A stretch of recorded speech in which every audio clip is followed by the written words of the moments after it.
नमस्कार दोस्तों, मैं विपुल कुमार मिश्रा फिलहाल आ चुका हूं डवहा पंचायत अंतर्गत हेचला गांव के वार्ड नंबर 14 में, जहां की कुछ गंदगी की अंबार लगी हुई है।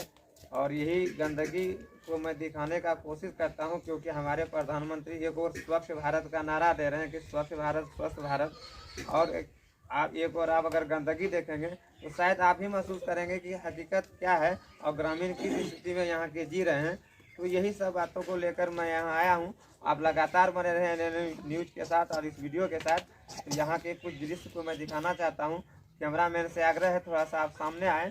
और यहाँ पर ये सरकार के द्वारा जो यह बनाया गया था, जिसे हम लोग पनसोखा कहते हैं, जो कि किसी भी घर का नाला का पानी अगर आएगा तो इसमें गिरेगा और इसी से कहीं ना कहीं गंदगी कम होगी। इस उद्देश्य से ये बनाया गया था, मगर उसका आप हकीकत देख पा रहे होंगे।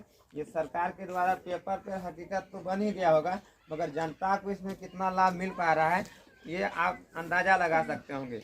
और बाकी गंदगी की क्या स्थिति है यह उस भी आप अंदाज़ा लगा सकते होंगे। और ये गंदगी से कहीं ना कहीं 75% लोग बीमार हो जाते हैं और अपना जीवन का जो भी गाढ़ी कमाई होती है वो कहीं ना कहीं डॉक्टर साहब को जाकर दे आते हैं। और तब उनका जब ठीक होता है तो फिर कहीं ना कहीं पूंजी से कमज़ोर हो जाते हैं। तो सरकार के उच्च अधिकारियों से विनती है कि अगर कोई भी चीज़ आप बनवाते हैं तो उसका सही तरीके से बनवाएं और ग्रामीणों से कम राय विचार लेकर बनाएं, ताकि ग्रामीणों का भी कुछ उद्धार हो सके। क्योंकि यह एक जो आता है ना, तो इसमें आप देख पा रहे होंगे ना, एक बोर्ड है और ये बोर्ड 29,500 रुपये का ये पनसोखा आता है। अब और यहाँ के ग्रामीण से अगर पूछेंगे तो उनको ये पता नहीं होगा कि ये कितने रुपए का बना है। और अंदाज़ा लगा सकते हैं ये कितने रुपए का बना है। और अगर बना भी है तो ये कहीं ना कहीं पानी इसमें नहीं जा रहा है। आप देख पा रहे होंगे। कैमरामैन से आग्रह है थोड़ा सा ये नाना को दिखाएं।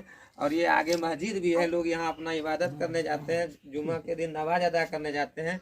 और उस दिन इन लोगों को कितनी कठिनाइयों का सामना करना पड़ता होगा ये आप अंदाज़ा लगा सकते होंगे। तो इसलिए अगर ये नाली का पानी सही जगह पर नहीं जाता है तो कहीं ना कहीं गंदगी फैलेगी और यही माछी और यही मच्छर कहीं ना कहीं किन्हीं को डेंगू बीमारी देकर जाएगा। और कहीं अगर यही माछी अगर किसी भोजन में बैठ जाए तो उसको कहीं ना कहीं जहरीला भोजन बना दिया जाता है और बच्चे बीमार पड़ जाते हैं। और एकाएक सुनते हैं किसी गांव में 10 से 20 लोग एकाएक बेहोश हो जाते हैं, क्योंकि गंदगी का अंबार देखकर आप अंदाज़ा लगा सकते होंगे कि यहाँ की हकीकत स्थिति क्या है। तो यहाँ के जो भी प्रखंड विकास पदाधिकारी, जिन्हें वीडियो साहब कहा जाता है, जिला अधिकारी और सरकार के सभी मंत्रियों से और खासकर प्रधानमंत्री जी से आपसे विनम्र निवेदन है, आप टीवी पर जोरदार आवाज में कहते हैं स्वच्छ भारत स्वस्थ भारत। तो स्वच्छ भारत और स्वस्थ भारत का नमूना आपके सामने है और कहां तक सही है ये आप खुद अंदाजा लगाएंगे। इसलिए प्रधानमंत्री जी आप कम से कम पेपर पर योजना ना चलाएं और धरातल पर योजना को लाएं, ताकि यहाँ के लोगों को कुछ समस्या का लाभ हो सके। अन्यथा आपकी राशि बेकार जा रही है और कहीं ना कहीं ग्रामीणों को यह लाभ नहीं मिल पा रहा है। क्योंकि आप इतना गंदगी अगर देख रहे हैं तो यह कहीं ना कहीं एक दिन में तो इतनी गंदगी नहीं होगी। तो अगर इतनी गंदगी होने आपके द्वारा इतना समस्या, बगल में आप कैमरामैन से आग्रह है थोड़ा नाला को दिखाएं। नाला होने के बावजूद ना तो इसमें पानी जा पा रहा है और नतीजा ये है कि एक जगह ही पानी एकत्रित रहता है और लोगों को कई तरह के समस्या का सामना करना पड़ता है। इसी को लेकर हम आज यहाँ आए हुए हैं और हमारे कुछ ग्रामीण भी हैं जो आपसे बातचीत भी करेंगे, समस्या ही बताएंगे। तो मुख्य रूप से ये था कि ये है सरकार की हकीकत। जब आप टीवी खोलते होंगे या जब आप पेपर खोलते होंगे तो एक बड़ा सा फोटो आता है, उसमें हमारे माननीय प्रधानमंत्री जी का भी फोटो रहता है और बड़ा अक्षर में लिखा रहता है स्वच्छ भारत स्वस्थ भारत। तो क्या यही स्वच्छ भारत है और क्या इसी से हमारा नागरिक स्वस्थ होगा? मैं पूछना चाहता हूं देश के प्रधानमंत्री जी, आप बताएं कि आपका नारा सिर्फ टीवी में दिखाने के लिए है या फिर आप हकीकत ग्रामीणों को इसका लाभ देने के लिए आए हैं?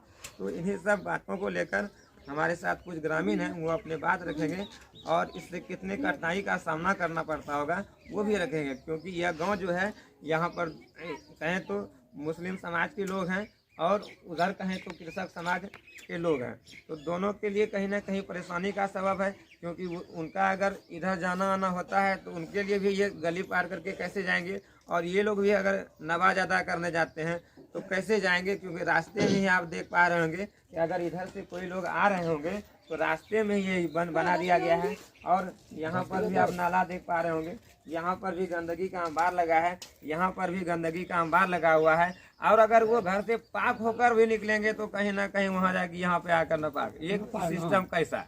तो कम से कम इस पर ध्यान दें, क्योंकि यहाँ से आपको हम दिखाएंगे, यहाँ से महज 10 से 20 कदम दूरी पर यहाँ एक मस्जिद है। वहीं पर लोग अपना, यहाँ के जो मुस्लिम समाज के लोग हैं वो अपना जुम्मे का नमाज अदा करते हैं और प्रत्येक दिन 5 टाइम का नमाज अदा करते हैं। वो भी हम आपको आगे वीडियो में दिखाएंगे, आप लगातार बने रहें वीडियो के साथ।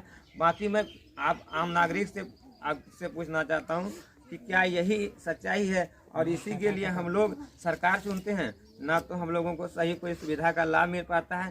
पेपर पर तो ये बनकर 29,500 रुपया कहीं ना कहीं, चाहे तो पंचायत के मुखिया जी, वार्ड सदस्य या पंचायत समिति सदस्य, वो तो 29,500 रुपया उठा ही लिए होंगे ब्लॉक से, उनको तो मिल ही गया होगा। मगर क्या यही 29,500 का बना हुआ चीज़ है? अगर ये चीज़ आपको सही लगता है तो हमको सही नहीं लग रहा है, ये कहीं ना कहीं गलत है और इसको कहीं ना कहीं सुधार किया जाए, ताकि हर नाले का पानी इसमें आए और ये गंदगी का लोगों को ना देखने मिले और हमारे छोटे छोटे बच्चे बीमार ना हो। इसलिए क्योंकि बच्चे ही देश के भविष्य होते हैं, और अगर बच्चे के ही किसी न किसी रोग से ग्रसित हो जाएंगे तो फिर हमारा देश आगे कैसे बढ़ेगा। इन्हीं सब बातों को लेकर मैं यहाँ के कुछ ग्रामीणों से बातचीत करना चाहता हूँ। बटन दबा बंद कर दो। नाला समस्या है, नवाज पढ़े जाए जो दिक्कत है, नाला में दिक्कत हो जे जाने इतने बात देसला भाषा में है नहीं दिए बोलना, जे जाने जो बोले नमाज पढ़ने में दिक्कत होता है, नाला मस्जिद जाने। हमारे सामने एक बुजुर्ग चाचा जी हैं और उनको अपने समस्या बताएंगे, तो बातचीत करते हैं। नाम क्या हुआ चाचा जी आपका? अख्तर अंसारी। घर है चला, वार्ड नंबर 14।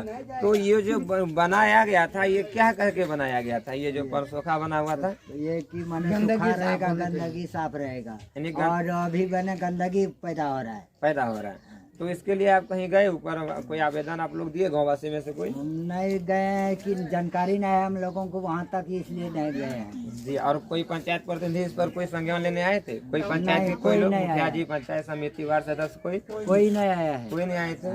तो बाकी आप लोग जो नमाज अदा करने जाते हैं तो आप लोगों को कहीं ना कहीं कठिनाई का सामना करना पड़ता होगा जी, क्योंकि अगर ये अभी तो ये मैंने कहिए तो बरसात का समय नहीं है, बरसात के समय तो और तकलीफ करना पड़ता होगा। मतलब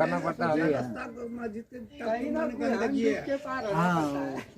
ना कहीं नाला का पेशाब जो होता है नाला का, उसी पे पैर दे के जाना होता है। यानी हाँ, इसलिए माने हम लोगों को माना नापाक हो जाते हैं, से नमाज ना होता है हम लोगों को, फिर घूम के आना होता है जी। जाहिर देखिए, जैसे चाचा जी बताए कि ये लोग जब पाक होकर घर से निकलते हैं नमाज अदा करने के लिए, जैसे हम लोग अपना नहा धुना के सनातन धर्म के लोग निकलते हैं, और रास्ते में अगर उनको कहीं ना कहीं क्या होता है, नाले में लोग बच्चे पेशाब कर देते हैं या फिर और तरह की गंदगी हो जाती है, और अगर वो उसमें सड़ जाते हैं तो कहीं ना कहीं नापाक हो जाते हैं, और उनका कहीं ना कहीं वो जो होता है वो फिर जाकर वहाँ पैर जाके धोते होंगे, पूरा फिर बैठते होंगे, यही होता होगा। तो ये समस्या कम से कम आपके गांव में कितने लोग हैं तकरीबन, अंदाज बताएं तो? 5 से 600 लोग। 5 से 600 लोग, 5 से 600 लोगों को ये तकलीफ आ रही है। ये रास्ता है तो सबका है। तो जी, श्रीमान जिला अधिकारी महोदय, आपसे विनम्र निवेदन है, आप शायद चाचा जी के बातों को सुने होंगे कि ये लोगों को जुम्मे का नमाज अदा करने में जब यहाँ से पार होते हैं तो काफ़ी कठिनाई का सामना करना पड़ता है। इसलिए आपसे विनम्र निवेदन है कि आप शीघ्र यथाशीघ्र इस समस्या को दूर करें, और इस समस्या को जैसे भी हो, चाहे तो नाला बनाना पड़े या भी जो भी आपको करना पड़े, कम से कम इस समस्या से मुक्ति दिलाएं, ताकि यहाँ के आसपास साफ रहे, स्वच्छ रहे, और हमारा बच्चा भी स्वस्थ रहे और हमारा समाज भी स्वस्थ रहे। इसीलिए आपसे विनम्र निवेदन है कि आप कम से कम एक दिन अपने उच्च अधिकारी को इस डौहा पंचायत के हेसला गांव वार्ड नंबर 14 का दौरा कराएं और यहाँ की स्थिति को सुधार कराएं, ताकि यहाँ की ग्रामीणों को इससे बहुत सारी कठिनाइयों का सामना करना पड़ता है। इन्हीं शुभकामनाओं के साथ मैं विपुल कुमार मिश्रा आप तमाम दर्शकों का हार्दिक अभिनंदन करता हूँ। आप लगातार बने रहें हमारे इस वीडियो के साथ। जय हिंद, जय बिहार, धन्यवाद। फिर मिलते हैं।